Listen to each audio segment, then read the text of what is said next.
आज है 18 जून 2024 दिन मंगलवार। ये देखते हैं मध्य प्रदेश की 25 फटाफट बड़ी खबरों को। इससे पहले आप न्यूज को कहां से देख रहे हैं हमें कमेंट में बताना बिल्कुल ना भूलें। भीषण गर्मी के बीच एमपी में आज से खुलेंगे स्कूल।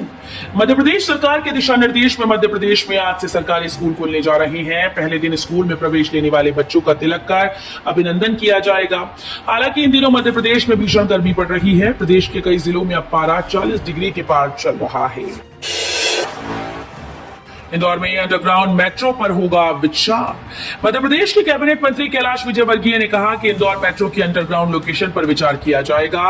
पलासिया से एमजी रोड अंडरग्राउंड हिस्से को बनाने से पहले 3 बड़े सुझाव पर अध्ययन किया जाएगा। वहीं प्रदेश के सीएम डॉक्टर मोहन यादव ने एआईएमआईएम के राष्ट्रीय अध्यक्ष असदुद्दीन ओवैसी को चेतावनी देते हुए कहा कि एमपी की भाजपा सरकार गुंडाई शरारती तत्वों से निपटने के लिए तैयार है।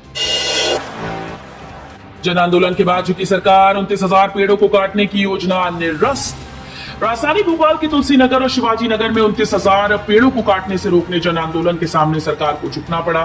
सरकार तुलसी नगर और शिवाजी नगर में विधायक और मंत्रियों के लिए आवास बनाने का प्रस्ताव लेकर आई। इस योजना में करीब 29,000 पेड़ों को काटकर आवास बनने थे।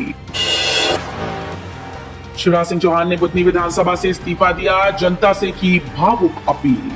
शिवराज सिंह चौहान ने बुधनी विधानसभा से त्याग पत्र देने के बाद कहा कि आज मैं बहुत भावुक हूं। मैंने मध्य प्रदेश विधानसभा की सदस्यता से त्याग पत्र दिया है। उन्होंने कहा, मैं बुधनी से विधायक था और बुधनी विधानसभा क्षेत्र की जनता मेरे रोम रोम में रमती है, मेरी हर सांस में बसती है। मैंने बुधनी से ही अपने सार्वजनिक जीवन का प्रारंभ किया था। बचपन से ही आंदोलन किए और फिर जनता का प्यार लगातार मिलता चला गया। इसी बुधनी विधानसभा क्षेत्र से मैं 6 बार विधायक रहा। सांसद के चुनाव में भी 6 बार इस जनता ने भारी बहुमत से मुझे जिताया। इंदौर में मेट्रो ट्रेन के अंडरग्राउंड रूट के नए विकल्पों का होगा फिजिबिलिटी सर्वे। इंदौर में मेट्रो ट्रेन रूट का 20 किलोमीटर हिस्से में काम चल रहा है। अंडरग्राउंड मेट्रो को लेकर जनप्रतिनिधि और शहरवासियों ने नए विकल्प सुझाए। इसे लेकर सोमवार को नगरीय प्रशासन मंत्री कैलाश विजयवर्गीय ने बैठक ली।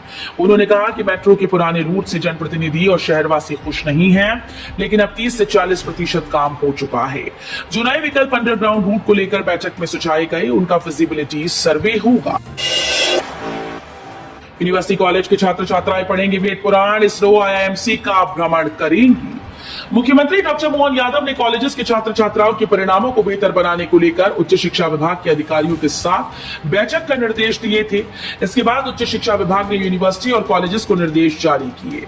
इसमें विद्यार्थियों को भारतीय परंपराओं अवगत कराने, प्राचीन महाग्रंथ महाकाव्य का अध्ययन कराने, जिसमें रामायण, वेद पुराण, उपनिषद आदि को स्नातक स्तर पर पाठ्यक्रम में शामिल करने कार्य योजना तैयार करने को कहा गया।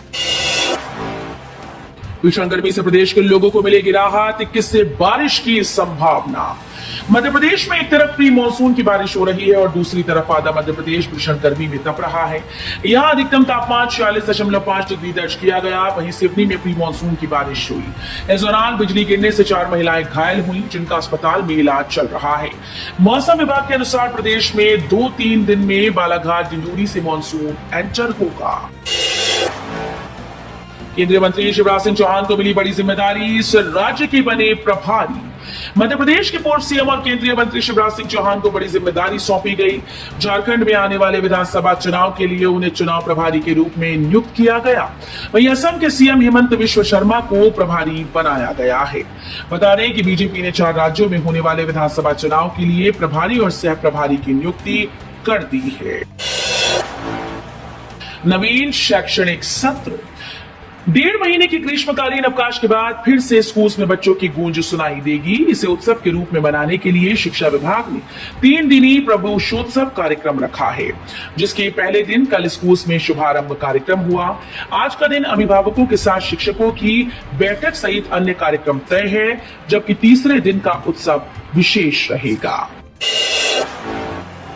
मध्य प्रदेश में तीसरी आंख रखेगी अब हर जगह नजर। जहां भी 100 से ज्यादा लोग इकट्ठा होते हैं वहां लगाने होंगे सीसीटीवी कैमरे।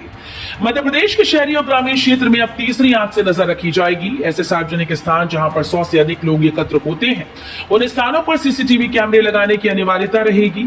इसके लिए राज्य सरकार ने लोक सुरक्षा अधिनियम 2024 का प्रारूप तैयार कर लिया है। गृह विभाग द्वारा इसे 1 जुलाई से प्रारंभ होने वाली विधानसभा के मॉनसून सत्र में प्रस्तुत किया जाएगा। मॉल, रेस्टोरेंट, आईटी सेक्टर, मुख्य बाजार और बिजनेस सेंटर 24 घंटे खुले रहेंगे। कैग प्रदेश सचिव दीपक सेठी ने बताया कि सरकार द्वारा 7 दिन 24 घंटे बाजार खुले रहने पर व्यापार में तो बढ़ोतरी होगी, साथ ही नए रोजगार भी मिलेंगे। इससे सरकार को भी अत्यधिक जीएसटी टैक्स मिलने की संभावनाएं होंगी। इस फैसले से मेन बाजार अब ऑनलाइन कंपनी से भी स्पर्धा करने में महत्वपूर्ण कदम होगा। इस फैसले से टूरिज्म और होटल इंडस्ट्रीज के व्यापार में ग्रोथ होने की भरपूर संभावनाएं रहेंगी। लोगों को रोजगार भी मिलेगा। नक्सलियों से जुड़ी हर दिन की सूचना साझा करेंगे मध्य प्रदेश, छत्तीसगढ़ और महाराष्ट्र। मध्य प्रदेश, छत्तीसगढ़, महाराष्ट्र नक्सली गतिविधियों से जुड़ी हर दिन की सूचनाएं आपस में साझा करेंगे। मुख्यमंत्री डॉक्टर मोहन यादव ने 31 मई को पुलिस मुख्यालय में बैठक के दौरान अपराध रोकने के लिए पड़ोसी राज्यों के साथ बेहतर समन्वय बनाने के लिए कहा था। इस कड़ी में ये रणनीति तैयार की गई जिससे नक्सलियों की घेराबंदी की जा सके। मुख्यमंत्री की बैठक के बाद ऐसी व्यवस्था भी शुरू की गई कि सीमावर्ती थानों में मध्य प्रदेश और छत्तीसगढ़ की पुलिस उपस्थित रहती है। ऑनलाइन काउंसलिंग का अंतिम चरण अभी तक खाली है। बीएड एमएड कोर्स की 40% सीटें। राष्ट्रीय शिक्षक शिक्षा परिषद से मान्यता प्राप्त पाठ्यक्रम में प्रवेश को लेकर ऑनलाइन काउंसलिंग का अंतिम चरण चल रहा है, जिसमें 40% से अधिक सीट रिक्त हैं। इन पर विद्यार्थियों को दाखिला दिया जाएगा। पंजीयन के बाद छात्र छात्राओं के दस्तावेजों का सत्यापन हो चुका है। प्राप्त आवेदन के आधार पर विद्यार्थियों की मेरिट सूची तैयार होगी। प्राचीन मूर्तियों से खुलेगा ललार गांव का हजारों वर्ष पुराना रहस्य। जिले की जनपद पंचायत पन्ना अंतर्गत ग्राम पंचायत ललार में प्राचीन सैकड़ों वर्षों पुरानी मूर्तियां देखी गई। मूर्तियों में जानवर, महिला, बच्चों और देवी देवताओं की आकृति बनी हुई है। मूर्तियां स्थानीय शंकर मंदिर के चबूतरे के चारों तरफ लगी हैं। जानकार बता रहे हैं कि ये मूर्तियां लगभग 10वीं शताब्दी की हैं। ये मूर्तियां देखने में बहुत ही प्राचीन और ऐतिहासिक प्रतीत होती हैं। अग्निवीर भर्ती परीक्षा, हर दिन 1000 अभ्यर्थी मैदान पर दिखाएंगे दम। भारतीय सेना में अग्निवीर भर्ती के लिए होने जा रही शारीरिक प्रवीणता परीक्षा में हर दिन औसतन 1000 अभ्यर्थी मैदान पर दमखम दिखाएंगे। जुलाई के पहले सप्ताह से प्रवेश पत्र जारी होंगे। अब तक की तैयारियों के मुताबिक हर दिन 10 अलग अलग जिलों और अलग अलग श्रेणी के अभ्यर्थियों की भर्ती होगी। सबसे पहले जनरल ड्यूटी के अभ्यर्थियों को मैदान में दौड़ाया जाएगा। उपचुनाव में कांग्रेस के साथ हो गया खेल, फिर अपने ही घर में अग्नि परीक्षा देंगे कमलनाथ। कांग्रेस के गढ़ छिंदवाड़ा में एक और चुनाव 10 जुलाई को देखने को मिलेगा। कांग्रेस का एकमात्र लक्ष्य है कि भाजपा को रोकना, क्योंकि कांग्रेस विधायक रहते हुए कमलेश शाह भाजपा में चले गए थे और अब भाजपा के टिकट पर कांग्रेस से मुकाबला करेंगे। इस दौरान कमलनाथ को एक बार फिर से अग्नि परीक्षा के दौर से गुजरना पड़ेगा, क्योंकि छिंदवाड़ा कमलनाथ का किला है और उनकी प्रतिष्ठा दांव पर लग गई है। पश्चिम बंगाल रेल हादसा। प्रधानमंत्री नरेंद्र मोदी ने पश्चिम बंगाल में रेल दुर्घटना में प्रत्येक मृतक के परिजन को 2-2 लाख रुपए और 50-50 हजार रुपए की राशि देने की घोषणा की। रेल मंत्री अश्विनी वैष्णव ने एक्स पर लिखा कि हादसे में जान गंवाने वाले लोगों के परिजनों को 10 लाख रुपए दिए जाएंगे, जबकि गंभीर घायलों को 2.5 लाख रुपए और मामूली चोट वाले यात्रियों को 50 हजार रुपए दिए जाएंगे। अग्निपथ योजना में बदलाव की खबर को सरकार ने बताया फर्जी। सोशल मीडिया में अग्निपथ योजना को लेकर एक खबर तेजी से वायरल हो रही है। इसमें कहा जा रहा है कि योजना में बदलाव करके इसे अब 4 साल की जगह 7 साल कर दिया गया। वहीं सभी दावों को सरकार की तरफ से अफवाह बताया गया। पीआईबी ने बताया कि भारत सरकार की तरफ से ऐसा कोई भी निर्णय नहीं लिया गया। वायनाड सीट छोड़ने पर बोले राहुल गांधी। वायनाड सीट छोड़ने के ऐलान पर कांग्रेस नेता राहुल गांधी ने कहा कि वायनाड ने मुझे बहुत प्यार दिया, दोनों जगहों पर इमोशनल कनेक्शन है। मैं समय समय पर वायनाड जाता रहूंगा। बता दें कि प्रियंका गांधी वायनाड से उपचुनाव लड़ेंगी। इसका भी कांग्रेस ने सोमवार को ऐलान कर दिया। थल वायुसेना को मिलेंगे 156 प्रचंड अटैक हेलीकॉप्टर। चीन और पाकिस्तान से निपटने के लिए भारत की रक्षा पंक्ति में जल्दी 156 प्रचंड अटैक हेलीकॉप्टर शामिल होने जा रहे हैं। रक्षा मंत्रालय ने भारतीय थल सेना के लिए 90 और भारतीय वायुसेना के लिए 66 हेलीकॉप्टर मांगे। इसके लिए हिंदुस्तान एरोनॉटिक्स लिमिटेड को रिक्वेस्ट फॉर प्रपोजल भी जारी कर दिया गया। एयरफोर्स में अग्निवीर भर्ती के लिए अधिसूचना जारी। भारतीय वायुसेना में जाने के इच्छुक युवाओं के लिए खुशखबरी है। एयरफोर्स की तरफ से अग्निपथ योजना के तहत अग्निवीर वायु भर्ती के लिए अधिसूचना जारी कर दी गई।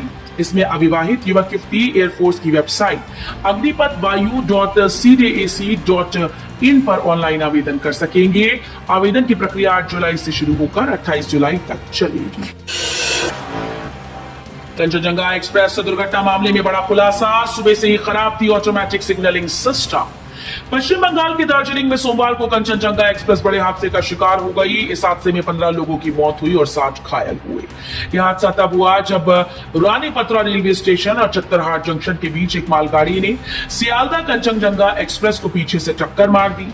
मालगाड़ी के इंजन ने कंचनजंगा एक्सप्रेस की 3 बोगी को क्षतिग्रस्त कर दिया। ऑपरेशन तरंग शक्ति से पहले वायुसेना को मिली बड़ी ताकत। भारतीय वायुसेना अब खुद अभ्यास तरंग शक्ति की तैयारी में जुटी है, जो इस साल के अंत तक भारत में होगी। यह अब तक का सबसे बड़ा युद्ध अभ्यास होगा। इसमें कई देश हिस्सा लेंगे। वायुसेना वैसे तो कई मल्टीनेशनल एक्सरसाइज का हिस्सा रही है, लेकिन इसने आज तक कोई भी मल्टीनेशनल एक्सरसाइज की मेजबानी नहीं की। सीएम डॉक्टर मोहन यादव बोले, सत्ता संगठन के समन्वय से अगले 4 साल का रोड मैप बनाएंगे।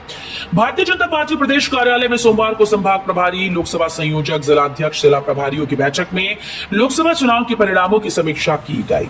बैठक के बाद मुख्यमंत्री डॉक्टर मोहन यादव ने कहा कि एमपी के चुनाव में सभी ने एकजुटता के साथ काम किया। ये रिकॉर्ड कभी नहीं तोड़ा जा सकता। उन्होंने कहा कि चोली के साथ समीक्षा की गई, सभी ने अपने अपने अनुभव साझा किए। हमें 60% से ज्यादा वोट मिले।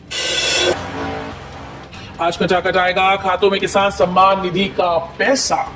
देश के 9.26 करोड़ किसानों के लिए खुशखबरी आई है। केंद्र सरकार द्वारा किसान सम्मान निधि की राशि आज 18 जून को किसानों के खाते में भेजी जाएगी। 17वीं किश्त के रूप में वाराणसी से प्रधानमंत्री नरेंद्र मोदी द्वारा 20,000 करोड़ रुपए किसानों के खाते में क्रेडिट किए जाएंगे।